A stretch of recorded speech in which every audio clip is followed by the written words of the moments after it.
আসসালামু আলাইকুম রহমতুল্লাহি ওয়া বারাকাতুহু। আমার হাতে আপনারা একটি মাউস দেখতে পাচ্ছেন। মাউসটি হলো কম্পিউটারের জন্য সবচেয়ে গুরুত্বপূর্ণ একটি ডিভাইস, অর্থাৎ আমরা যদি যে কোনো কাজ করতে চাই কিন্তু মাউস আমাদের জন্য অপরিহার্য। আমরা মাউস ছাড়া কম্পিউটারে কোনো কাজ করতে পারি না বললেই চলে। তবে এই মাউসের যদি আপনার লেফট বাটন অথবা রাইট বাটনে যদি কোনো সমস্যা দেখা দেয় তখন কিন্তু খুবই বিরক্ত লাগে, অর্থাৎ মাউসটি আমরা চেঞ্জ করে ফেলি, মাউসটি অর্থাৎ বলি যে এটি নষ্ট একটি মাউস, এটি দিয়ে আর কোনো কাজ হবে না। কিন্তু আমি আজকে আপনাদেরকে সহজ একটি সমাধান দেখা দিব যে আপনি মাউস যদি লেফট বাটন অথবা রাইট বাটন যদি আপনার কোনো সমস্যা দেখা দেয় কিন্তু আপনি নিজে নিজেই আপনার মাউসটি ঠিক করে নিতে পারবেন। অর্থাৎ আপনার মাউসটি লেফট বাটন অথবা রাইট বাটনের সমস্যা দেওয়া মানেই এই নয় যে আপনার মাউসটি নষ্ট। এখানে কিছু ভিতরে স্প্রিং রয়েছে, আপনি এগুলোকে যদি একটু কাজ করে দেন তাহলে কিন্তু আপনি নতুন মাউস না কিনেই কিন্তু আপনার পুরাতন মাউস দিয়ে স্মুথলি কাজ করতে পারবেন। এখন আমি আপনাদেরকে দেখিয়ে দিব একটি মাউসে লেফট বাটন এবং কি রাইট বাটনে কাজ না করলে আপনি কিভাবে নিজে নিজে সেই বাটনটি ঠিক করবেন, অর্থাৎ আপনি আপনার কম্পিউটারে একজন দক্ষ টেকনিশিয়ান হয়ে যাবেন। আশা করি আপনি আমার ভিডিওগুলো যদি কন্টিনিউ দেখেন আমার ভিডিওগুলো আপনার অবশ্যই উপকার আসবে। তবে আমাদের মূল ভিডিও যাওয়ার আগে একটি কথাই বলবো, যারা এখন আমার চ্যানেলটি সাবস্ক্রাইব করেন নাই আমার চ্যানেলটি সাবস্ক্রাইব করে আমাকে উৎসাহিত করবেন। আপনাদের একটি সাবস্ক্রাইব আমার জন্য বিরাট ধরনের প্রণোদনা। আমি এখন মাউসের স্ক্রু খুলে নিচ্ছি।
স্ক্রু খোলার পরে আপনারা দেখতে পাবেন এখানে একটি মাউসের লেফট বাটন এবং রাইট বাটন রয়েছে। লেফট বাটনের যে সাদা অংশটি দেখতে পাচ্ছেন এটি মূলত মাউসের বাটন হিসেবে কাজ করে থাকে।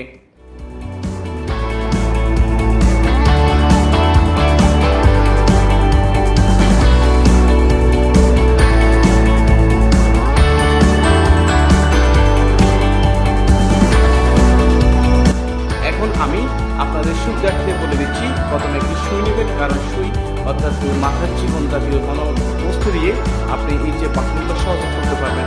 আমি এখন সুই দিয়ে বাটনটি খুলতেছি।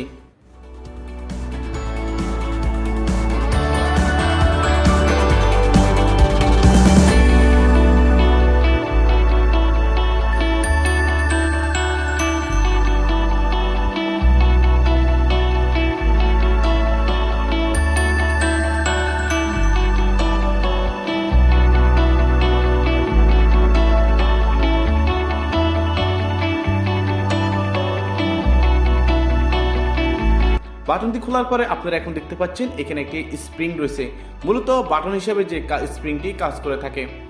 এই স্প্রিং যখন আমরা বাটনে ক্লিক করে থাকি এক সময় ক্লিক করতে করতে এই স্প্রিংটি নিচের দিকে নেমে যায়, যার ফলে আমাদের মাউসে লেফট বাটন এবং রাইট বাটনে কাজ কম করে থাকে। মাউসের লেফট বাটন এবং রাইট বাটনে কাজ কম করার একমাত্র কারণ স্প্রিংটি যখন আমরা সুই দিয়ে আস্তে আস্তে উপরের দিকে একটু উঠিয়ে দিব, যখন আমরা সুই দিয়ে স্প্রিংটি উপর দিকে উঠিয়ে দিব এরপরে দেখা যাবে যে আমাদের মাউসটি সম্পূর্ণ স্মুথলি কাজ করতেছে। দেখতে পাচ্ছেন আপনারা অবশ্যই, এই যে আমি সুই দিয়ে এখন মাউসটি উপরের দিকে উঠিয়ে দিচ্ছি। মূলত হচ্ছে যে এই স্প্রিংয়ের কারণেই আমাদের মাউস কাজ করে থাকে। এখন আমার স্প্রিংটি উপর দিকে উঠিয়ে দেওয়ার কাজ শেষ। এখন আমি যে সুইচের যে সাদা অংশটি আছে অর্থাৎ বাটনের যে সাদা অংশটি আছে সেটি এখন লাগিয়ে দিচ্ছি।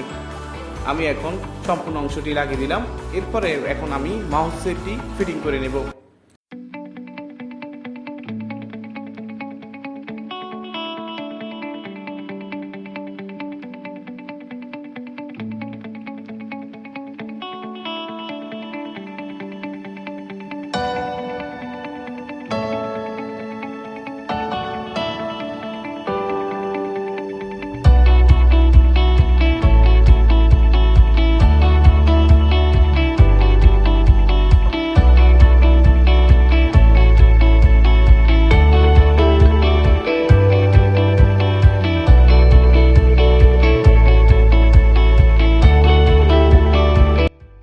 দেখতে পাচ্ছেন আমি মাউসটি সম্পূর্ণ ফিটিং করে নিচ্ছি।